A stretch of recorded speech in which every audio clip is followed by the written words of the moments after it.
Programme में आपको खुशामदीद कहते हैं। मैं असदुल्ला खान हूँ। पीपल्स पार्टी के बारे में खबरें चल रही हैं कि वो हुकूमत का हिस्सा बनने जा रही है और वजारतों पे भी बात हो रही है, कितनी वजारतें वफाक में होंगी, कितनी पंजाब में होंगी। इस तरह के दावे कुछ अखबारात की जानिब से किए जा रहे हैं। अगर ये बात दुरुस्त है तो फिर सवाल ये पैदा होता है कि पीपल्स पार्टी ने, जिसने पहले कहा था हम हुकूमत का हिस्सा नहीं बनेंगे, वो क्यों हुकूमत का हिस्सा बनने जा रही है? या फिर ये पहले से ही अंडरस्टैंडिंग मौजूद थी कि गवर्नर्स लगाने के बाद वफाक का बिलखुसूस और फिर पंजाब में भी हुकूमत का हिस्सा पीपल्स पार्टी बन जाएगी, और ये फैसला क्यों हो रहा है? ये एक अहम सवाल है, इस पर बात करेंगे। लेकिन साथ साथ पाकिस्तान तहरीक इंसाफ के हवाले से बहुत सारी इस वक्त जो मामलात हैं वो तहरीक इंसाफ के गिर्द घूमते नजर आ रहे हैं। एक तरफ पीटीआई ने बातचीत के लिए कमेटी बनाई है, लेकिन ये पता नहीं है कि ये बातचीत किससे होगी। 3 रुकनी कमेटी बनाई गई है, लेकिन ये किससे बात करेगी? ये हुकूमत से करेगी, ये एस्टैब्लिशमेंट से करेगी, नून लीग से करेगी, ये हुकूमती इत्तेहाद के साथ बातचीत होगी? किसी ने कहा है कि हम आपसे बातचीत करना चाहते हैं, कमेटी बना दें। ये दावत जो नून लीग की तरफ से या हुकूमत की तरफ से दी जा रही थी, क्या ये उसके जवाब में बनाई गई है?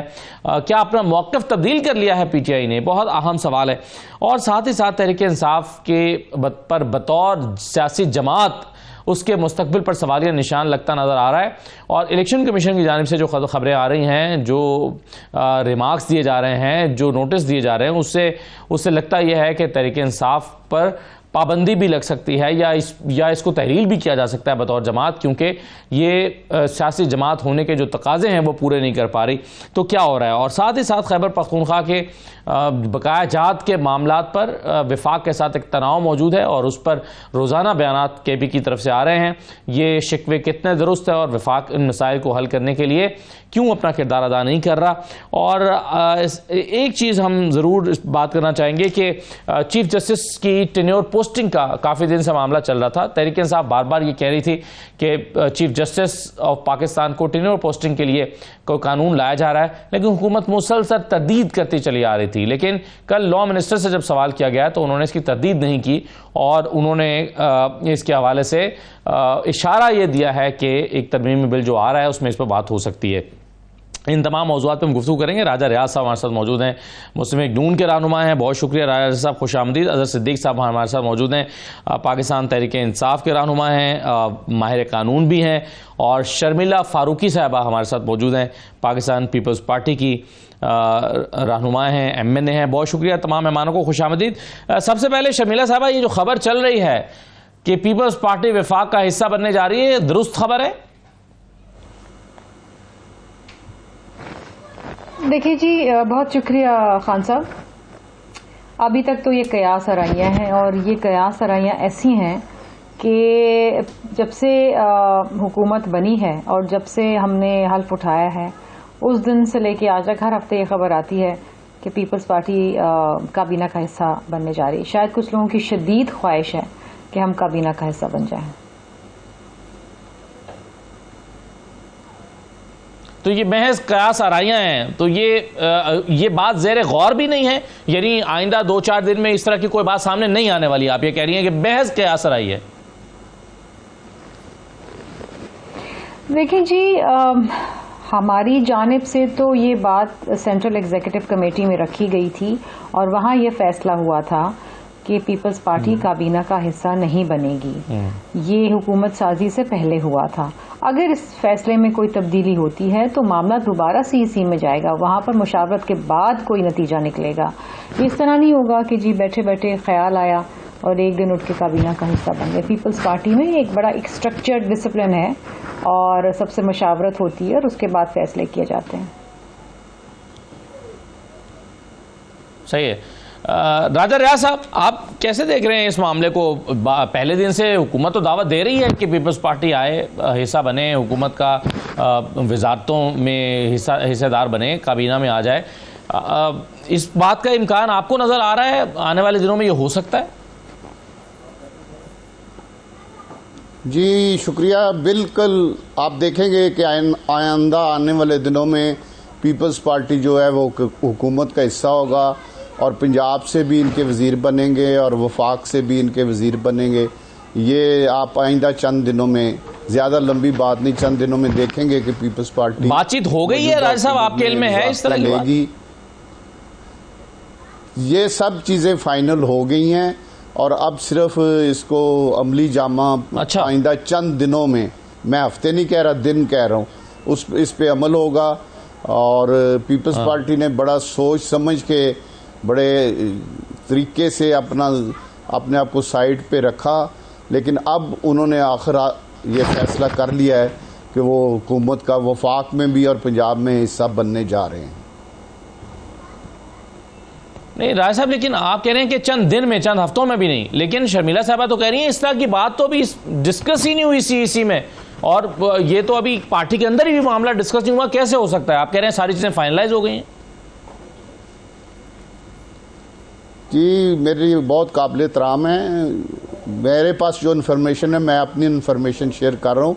वो जो कह रही हैं वो दुरुस्त कह रही हैं, लेकिन पार्टी की सीनियर लीडरशिप किसी वक्त भी सबको इत्मीनान में ले सकती है और किसी वक्त भी सबको इत्मीनान पे लेके जो ये चीज़ें फाइनल हुई हैं, सारे अपने जो उनके कुलीग हैं या पार्टी के लोग हैं या सेंट्रल एग्जीक्यूटिव कमेटी के जो मेंबर हैं, किसी वक्त भी वो मीटिंग बुला के सबको इत्मीनान में लिया जा सकता है। सही है। तो शर्मिला साहब कुछ कहना चाहेंगी आप इस पे? मैं फिर आगे बढ़ूँ अजहर सिद्दीकी साहब के पास, क्योंकि वो कह रहे हैं कि भले ही आपको एतमाद में अभी तक नहीं लिया गया होगा सीईसी को, बाकी पार्टी के लोगों को, लेकिन वो तो 1 घंटे की बात है, इजलास बुलाया जाएगा, बताया जाएगा कि हम तो काबीना में जा रहे हैं, मामला तय पा गए हैं, वो कह रहे हैं। देखिए, मैं मफरूज़ों के ऊपर तो बयान नहीं दे सकती ना। मुझे जो मालूम है और जो तरीक़ेकार पीपल्स पार्टी में होता है वही है। अगर ऐसा फैसला कभी होना भी है चंद दिनों में या हफ्तों में या सालों में, तो मैंने आपको यही कहा ना कि सेंट्रल एग्जीक्यूटिव कमेटी को जाएगा मामला। अब वो बुलाएं, फैसला कर लें, फिर बताया जाएगा कि अगर ऐसा हो रहा है तो क्यों हो रहा है, तो वो मीटिंग होने दें। सही, ठीक है। चलिए, अजहर सिद्दीकी साहब एक कमेटी बना दी तहरीक इंसाफ ने, उसमें गालिबन केपीके के चीफ मिनिस्टर को भी डाला गया बातचीत करने के लिए, मुज़ाकरात करने के लिए। ये किससे मुज़ाकरात हो रहे हैं? क्योंकि आप तो इनकार कर चुके थे कि हम हुकूमत से बातचीत नहीं करेंगे, और जहां बातचीत करना चाहते हैं वहां से तो अभी दावत ही नहीं है आपको बातचीत करने के लिए। कमेटी बनाई किसके कहने पर है, क्यों बनाई गई है?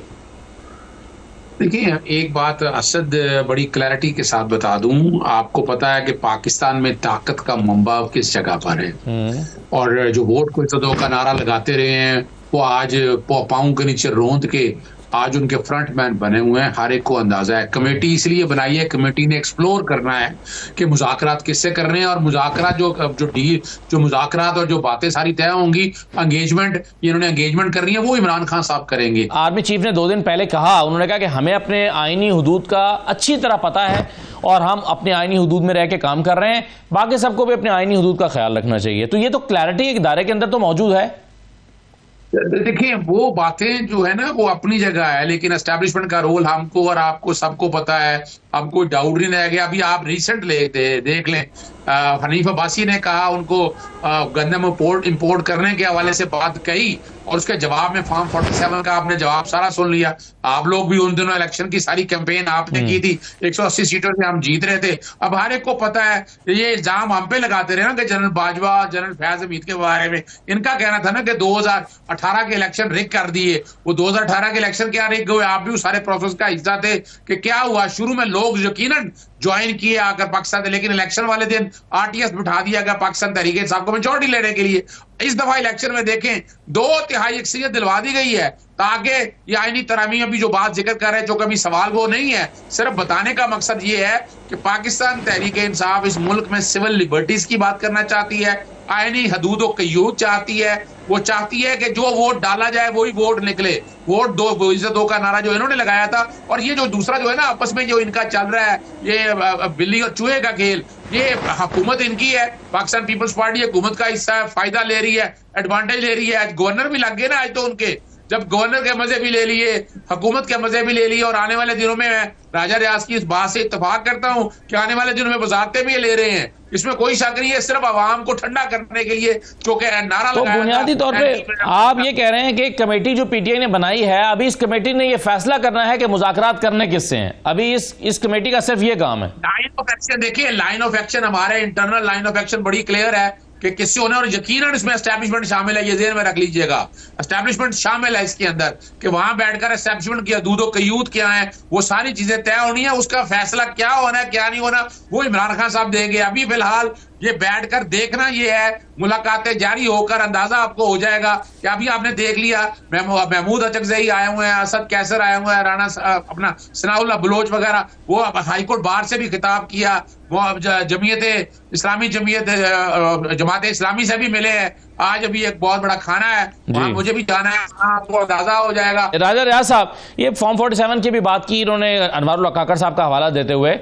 अनवारुल्लाह काकड़ साहब ने जब ये कहा हनीफ अब्बासी साहब को, जो कि हनीफ अब्बासी साहब ने खुद बताया है कि मुझे उन्होंने ये कहा कि फॉर्म 47 की अगर मैंने बात कर दी तो फिर आपके लिए मुश्किल हो जाएगा उसको डिफेंड करना, या आप छुपते फिरेंगे, तो क्या ये एतराफ़ नहीं कर लिया अनवार काकड़ साहब ने कि ये हुकूमत तो फॉर्म 47 पे बनी है? जी, पहले मैं एक मिनट के लिए जवाब देना चाहूँगा। मेरे भाई जो पीटीआई से बात कर रहे थे, मैं एक चीज़ क्लियर करना चाहता हूँ कि पाकिस्तान पीपल्स पार्टी और मुस्लिम लीग नून किसी सूरत तरीके इंसाफ के साथ बात करने के लिए तैयार नहीं, और ना ही जब तक इमरान खान खुद आके 9 मई के वाक़यात पर पूरी कौम से, जब तक इमरान खान आके माफ़ी ना मांगे और वो लोग जो इसमें मुलव्वस हैं उसका तराफ ना करे कि इनको सबको, मैंने कहा था एस्टेब्लिशमेंट भी इमरान खान से बात करने के लिए तैयार नहीं। ये बड़ी आपको एक मैं क्लियर बात बता रहा हूँ, इसमें कोई अभाम नहीं है। ये नहीं, लेकिन राज साहब, इरफान सिद्दीकी साहब ने सेनेट में खड़े होकर कहा है कि हम हाथ बढ़ा रहे हैं, हमारा हाथ थाम लीजिए, हम बातचीत करना चाहते हैं। हुकूमत के कई लोग कह चुके हैं बातचीत करने के लिए हम तैयार हैं, आए हमसे सियासी लोगों से बैठ के बात करें। अब मेरी अर्ज तो सुन लेना, वो उनसे जो उन्होंने कहा उनसे पूछे। मैं ये कह रहा हूं कि 9 मई के इमरान खान के इशारे पे जो वाकयात हुए हैं उसकी इमरान खान कौम से माफी मांगे और इस चीज का तराफ करे कि ये सारा कुछ मेरे कहने और मेरे इशारे पे हुआ है। उसके बाद इसके साथ सोचा जाएगा, फिर भी सोचा जाएगा कि पीपल्स पार्टी ने या मुस्लिम लीग नून ने या एमक्यूएम ने या एस्टेब्लिशमेंट से इससे बात करनी है। उससे पहले कोई बात करने के लिए हम तैयार नहीं है। ये अपना जो मर्जी, और आप समझते हैं कि बातचीत करने की जरूरत भी नहीं है मुल्क को इस वक्त और हुकूमत को? जरूरत हो भी तो जो इस मुल्क के दुश्मन हैं, जिन्होंने हमारे शहीदों के मुजस्मे जलाए हैं, उनको आगे लगाई हैं, हम उनके साथ बात करने के लिए तैयार नहीं है। और दूसरा, मैं इमरान खान साहब के पास खुद गया था, मैंने जाके कहा कि खान साहब IMN आपके खिलाफ हो रहे हैं, पंजाब में बुजदार आपने बिठा दिया है, वो लोगों को किसी का कोई काम नहीं कर रहा, सिर्फ पैसे कमा रहा है और पैसे कमा के वो कह रहा है कि मैं बन्नी गाला दे रहा हूं।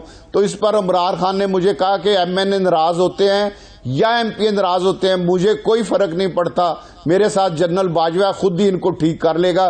पहले उसने मुझे वजीर आजम भी बनाया है, अब इनको भी ठीक कर लेगा। मैंने कहा खान साहब ये आपकी गलतफहमी है, अगर MNA नाराज हो गए तो आपकी हुकूमत नहीं रहेगी। कहने लगे कि जनरल बाजवा खुद ही इनको टैकल कर लेगा, ये मेरी सरदर्दी नहीं है और मैं इस तरह की बातें सुनने का आदी नहीं, आप हर वक्त गुस्से में रहते हैं। मैंने कहा जी मैं आपको सही बातें बताता हूं, आपके फायदे की बातें बताता हूं। लेकिन इमरान खान तो MNA को MNA नहीं समझता था, MPA को MPA नहीं समझता था, उनकी इंसल्ट करना अपना फर्ज समझता था।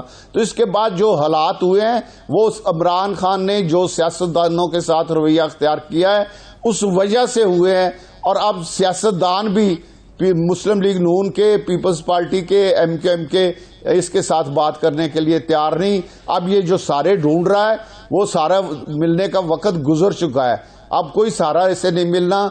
और इसने जो इस मुल्क के साथ जुल्म और ज्यादती बुजदार की सूरत में, गोगी की सूरत में इस मुल्क पर मुसल्लत की है, उसका इसको जवाब देना पड़ेगा और उसकी इसको सजा मिले। सही, ठीक है। चलें, आप कह रहे हैं कि जरूरत भी नहीं है मुज़ाकरात करने की। शर्मिला साहबा, क्या तहरीके इंसाफ के साथ इस वक्त बात करने की हुकूमत को जरूरत भी नहीं है? क्योंकि पीपल्स पार्टी तो मुफाहमत की बात करती है, मुफाहमत पे यकीन भी रखती है। और अभी हमने देखा था आरिफ हबीब साहब ने भी शहबाज शरीफ साहब को यही पैगाम दिया था, उन्होंने कहा था कि जी अडयाला के बासियों से हाथ मिलाएं, ये इस वक्त मुल्क की ज़रूरत है, कारोबार करने के लिए इस्तेहकाम ज़रूरी है। तो आपके ख्याल में भी राजा रियाज साहब जिस तरह से कह रहे हैं, ज़रूरत ही नहीं है या ज़रूरत है? देखिए जी, मैं पीपल्स पार्टी की बिहाफ पे बात कर सकती हूँ और पीपल्स पार्टी ने कभी भी बातचीत का, डायलॉग का दरवाज़ा किसी भी जमहूरी जमात के लिए बंद नहीं किया। हमने तो इलेक्शन के फौरन बाद एक कमेटी बना दी थी और हमने कहा था कि हम सबसे बात करने को तैयार हैं और जो भी आए वो बिस्मिल्लाह। पीटीआई जो है वो किसी से बात करने को तैयार नहीं, माँ सिवाय एस्टैब्लिशमेंट के। अच्छा, वो कहते हैं हम जो मामला हल करेंगे वो एस्टैब्लिशमेंट के साथ करेंगे।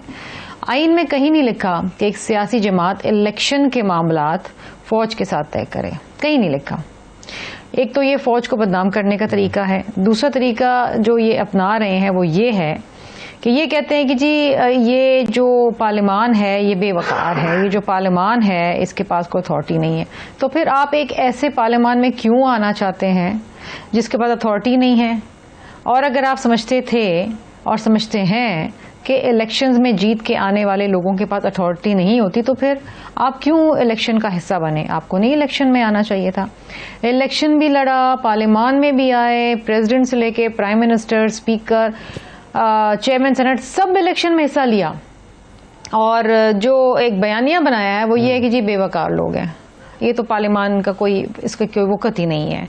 सो ये एक तो पार्लियामान की तजलील करना, सियासतदानों को जिन्होंने अवाम के वोट के जरिए पार्लियामान में जगह बनाई है उनकी तज़हीक करना, जो कि इनका तरीक़ेकार है ना। ये तो सियासत इनकी है कि सामने वाले की तज़हीक करो, उसको जलील करो।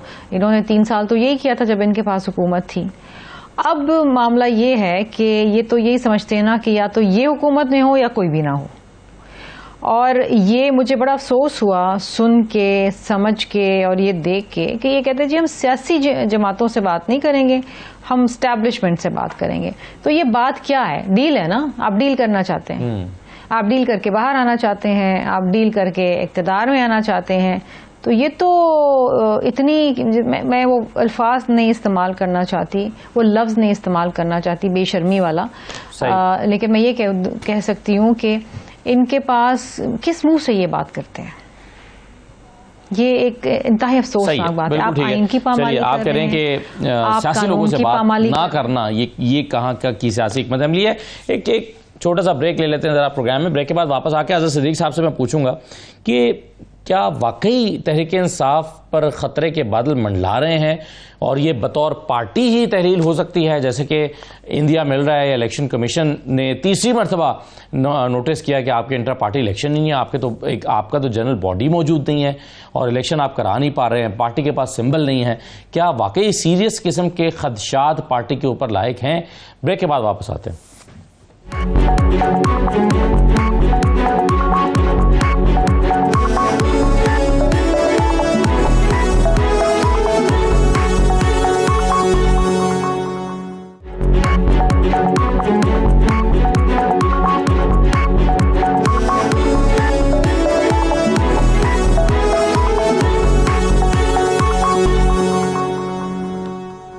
ब्रेक के बाद आपको दोबारा खुशामदी कहते हैं।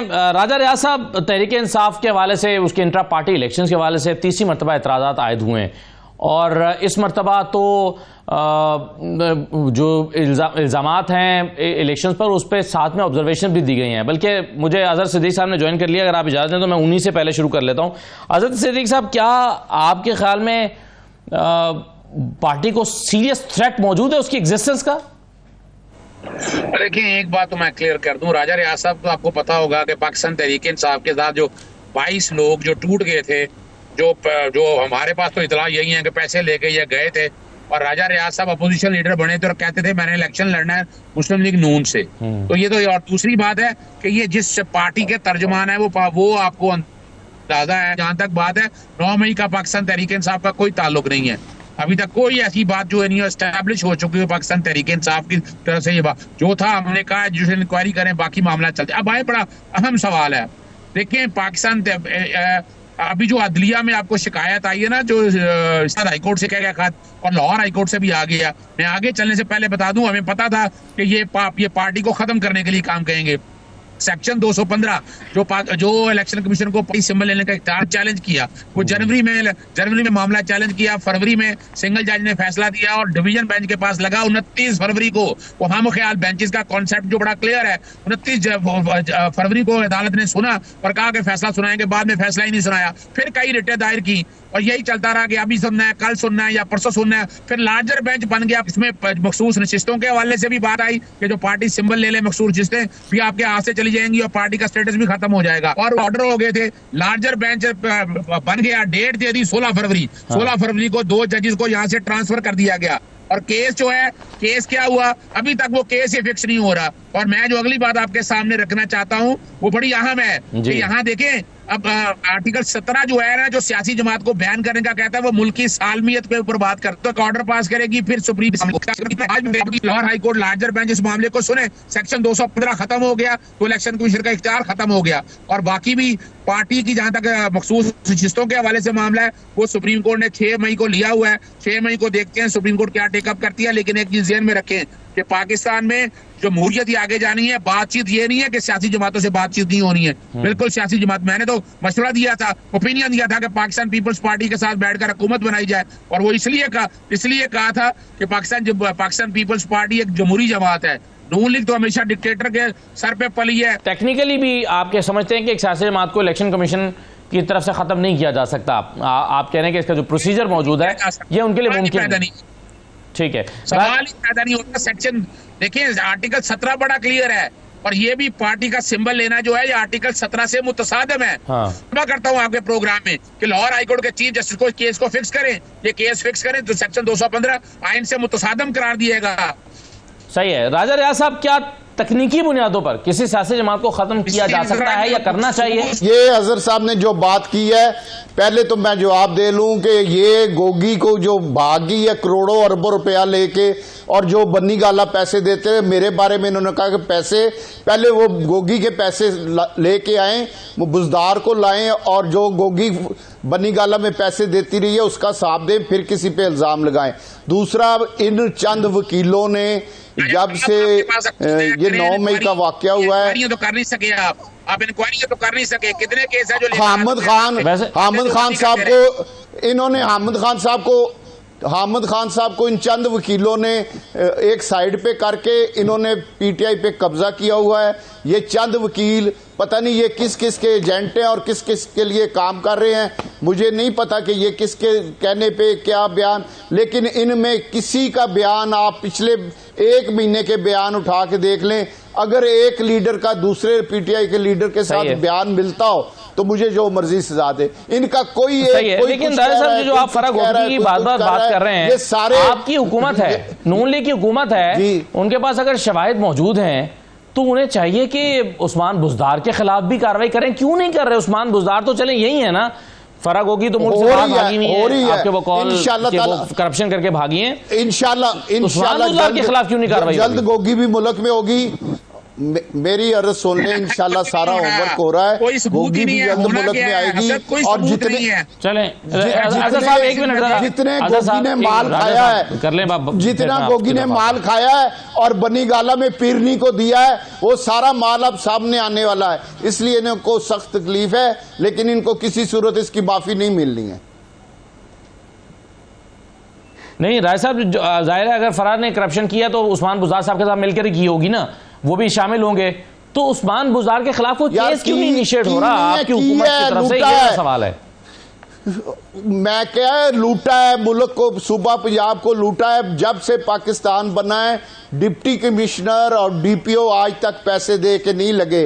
पहला ये बुजदार का दौर है जहां पे डिप्टी कमिश्नर, मैं हल्फन इस बात को कह रहा हूं कि डिप्टी कमिश्नर और डीपीओ पैसे दे के लगे और फिर उन्होंने उस जिले का सत्यानाश कर दिया। वहां पे सियासी लोगों को की कोई बात ना सुनी, गरीबों की कोई, उन्होंने जो पैसे दिए थे वो पैसे पहले पूरे किए।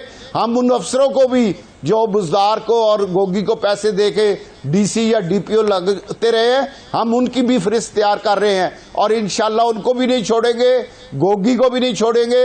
और गोगी ने बन्नी गाला जो पीरनी को पैसे दिए हैं वहां तक बात जाएगी, उस पर मुकम्मल शवाहिद इकट्ठे हो चुके हैं। और बुजदार, गोगी और पीरनी ये सारा कुछ एक गठजोड़ था जिन्होंने सूबा पंजाब को और वफाक को अरबों रुपए का टिक्का लगाया है। ये बड़े ईमानदार बनते हैं, ये बड़े इस्लाम के ठेकेदार बनते हैं। जो इनके काले करतूत हैं वो सारी कौम के सामने हैं। ये अब मैं बात एक और अगर करूं तो इनको सारी रात नींद नहीं आनी, लेकिन ये खुद करप्ट लोग हैं, कब्जा ग्रुप है, चंद वकीलों ने पीटीआई पे कब्जा किया हुआ है, लेकिन ये किसी की बात सुनने को तैयार नहीं।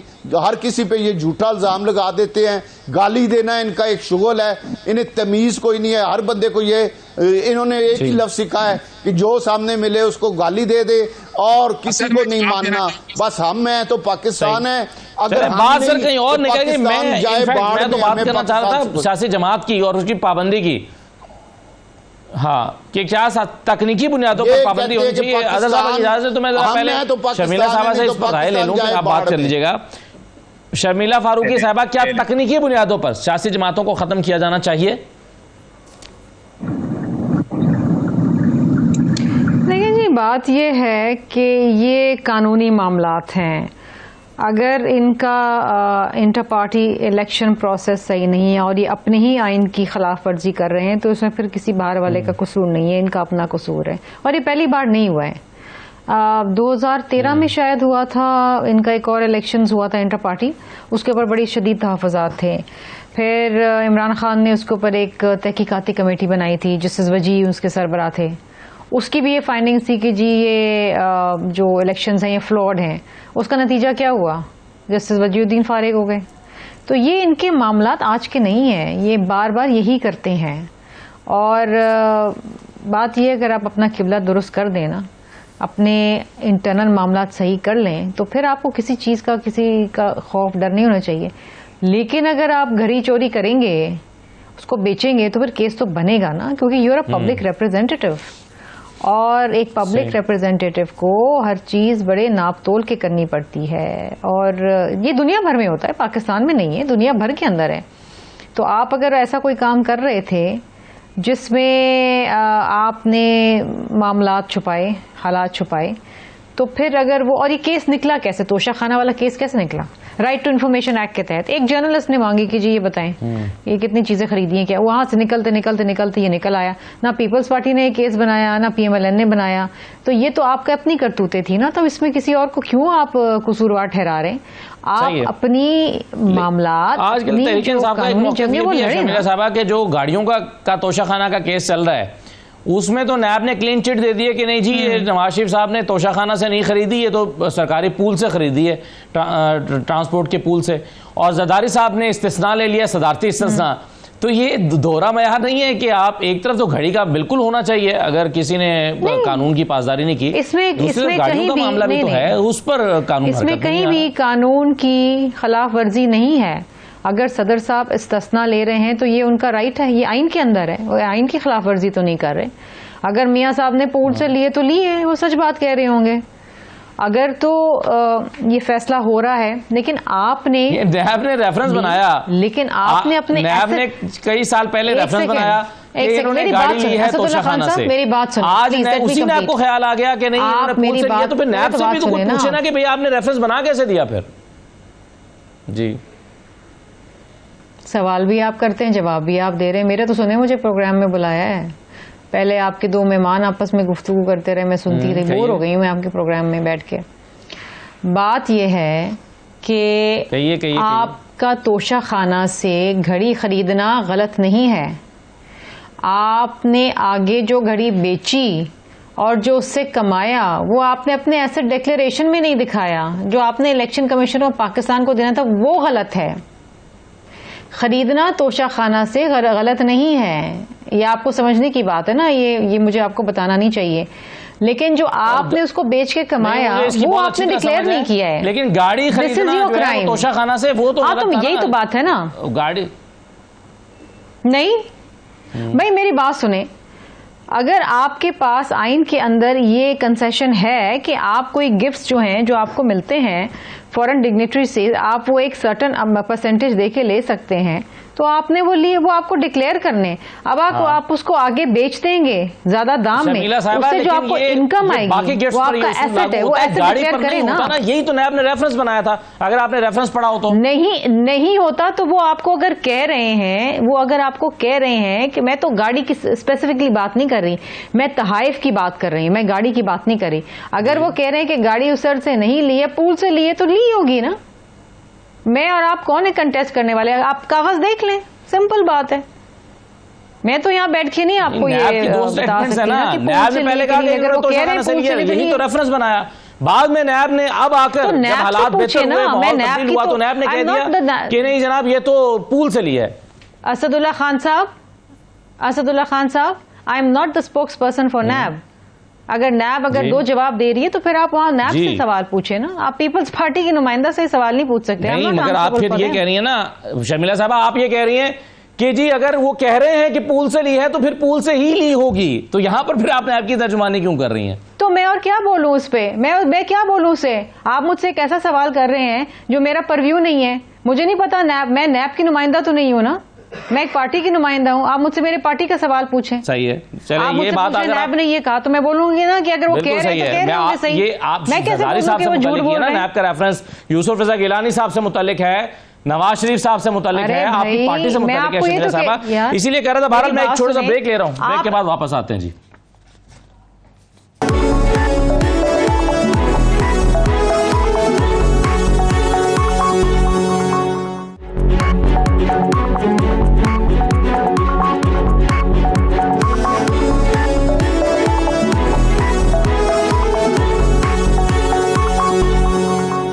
ब्रेक के बाद दोबारा खुशामद कहते हैं। मैं अजहर सिद्दीक साहब की तरफ मुझे जाना है, मगर पहले शर्मिला फारूकी साहबा की बात शायद अधूरी रह गई थी, आप मुकम्मल कर लीजिए, फिर मैं आगे बढ़ता हूं। मैंने तो बात मुकम्मल कर रही थी, मैं तो आपको मशवरा दे रही थी। आपकी जो इतने सवालात नैब के हवाले से हैं कि उन्होंने क्या कहा क्या नहीं कहा, तो आप नैब का कोई तर्जुमान बुला के उससे सारे सवाल कर लें। ठीक है, चलिए सही है, बिल्कुल ठीक है। ये अजहर सिद्दीक साहब ये बताइए कि चीफ जस्टिस की टेन्योर पोस्टिंग की बात हो रही है, आपको क्या एतराज़ है इस पर अगर ये हो जाता है और ये जो जजेस की तैनाती का तरमीमी बिल आ रहा है, इस पर इसमें मसला क्या है? देखिए मैं पहले तो बता दूं, राजा रियाज साहब की यादाश्त शायद कमजोर है। पिछले 2.5 साल से इनकी अपनी हुकूमतें रही, कोई एक करप्शन मैं केसेस लड़ रहा हूं, मुझे पता है ना, सिर्फ बातें कर देने से नहीं है। तोशाखाना में भी कोई केस नहीं, हर चीज डिक्लेयर है, और आप आने वाले दिन में इमरान खान साहब को तोशाखाना में बरी देखेंगे।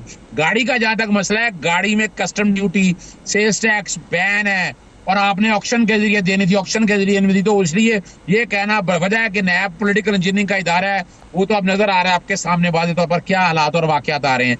जहां तक दूसरी बात जो है ना, करप्शन के जितने होते हैं ना, तो आज तक कितने लोग अंदर चले गए होते हैं, अभी क्या 1 रुपए की करप्शन सामने नहीं आ सकी। इमरान खान के ऊपर भी कोई करप्शन का 1 रुपए का भी है। तोशाखाना पहले इलेक्शन कमीशन बनाता है, फिर नैब बनाता है। मैंने 1990 से सारे चीजें डिक्लेयर करी, आज तक कोई और केस बना है? आपका ये जो मौक़िफ़ है, ये उसूली मौक़िफ़ है, या आप चूंकि काजी फैसल साहब के हवाले से अपने तहफ़्फ़ुज़ात का कई मरतबा इजहार कर चुके हैं चीफ जस्टिस के बारे में, इसलिए मौजूदा चीफ जस्टिस की वजह से आपका ये मौक़िफ़ है? यानी अगर कोई और जज होते तो फिर भी आपका ये मौक़िफ़ होता? बिल्कुल हमारा बड़ा वाज़े तौर पर है, ना हम जजेस की एज की तादाद को बढ़ाने के हक में, हम उसके लिए उसकी तैनाती के लिए 62 और 63 का तरीकाकार जो है वो जो छलनी है MNA MP के लिए, वो जज के लिए भी होनी चाहिए। लेकिन रिटायरमेंट की एज को आगे लेके जाना, टेन्योर पोस्ट करना, ये सवाल ही कोई पैदा कोई भी गवर्नमेंट करेगी, हम उसको बिल्कुल सपोर्ट नहीं करते हैं, और हम इसको आउटराइट रिजेक्ट करते हैं। ये सियासी रिश्वत है, और ये रोक दे खुदारा, बहुत हो गया है जुल्म इस कौम के साथ, इस कौम को आगे जाने दे। इस तरह की लालचें देकर आपने पहले सिस्टम का सत्यानाश कर दिया। चलिए राजा साहब ये बताइए कि अतात आरर साहब बार बार इनकार करते रहे, वो कहते हैं कि ऐसी कोई तजवीज़ ज़ेर गौर नहीं है, लेकिन अतात आरर साहब आप इशारे दे रहे हैं कि ऐसा हो भी सकता है, तो आपके पास खबर क्या है? टेन्योर पोस्टिंग होने जा रही है और 3 साल के लिए, और इसकी ज़रूरत क्यों महसूस हुई है? देखें जी, मेरे पास कोई ऐसी खबर नहीं है। आज़म तारड़ साहब ने कल कहा है कि मैं जो मिनिस्टर लॉ हैं, अतात तारड़ साहब ने नहीं कहा, आज़म तारड़ साहब ने कहा है कि मैं इस बारे में अभी कुछ कह नहीं सकता। तो वो वजीर कानून है, सारे लोगों को जो भी करेंगे सारी बार एसोसिएशन के साथ, तमाम वकला के साथ मशवरे से। देखिए ना, काजी फायज ईसा साहब के खिलाफ रेफरेंस किसने दायर किया था, क्यों दायर किया था, क्या उनका कसूर था, क्यों उनके साथ ये जुर्म और ज्यादती हुई, और उनको और उनकी बीवी को अदालतों में आपने देखा, मीडिया पे देखते रहे कि उनके साथ क्या सलूक किया, किसने किया था, इन्होंने ही किया था और कोई फरिश्ते तो नहीं आए थे। तो अब इन्हें बड़ी तकलीफ हो रही है और वो बिल्कुल सही और मेरिट पे फैसले कर रहे हैं। कोई एक केस बता दें जिसमें उन्होंने हमें कोई फेवर दी हो और इनके साथ कोई ज्यादती की हो। वो बिल्कुल दुरुस्त, सच्चे और खरे आदमी हैं, दुरुस्त सिमत में जा रहे हैं, दुरुस्त फैसले कर रहे हैं, और ये उनको इन्होंने उनके साथ जो कुछ किया वो पूरी कौम के सामने है।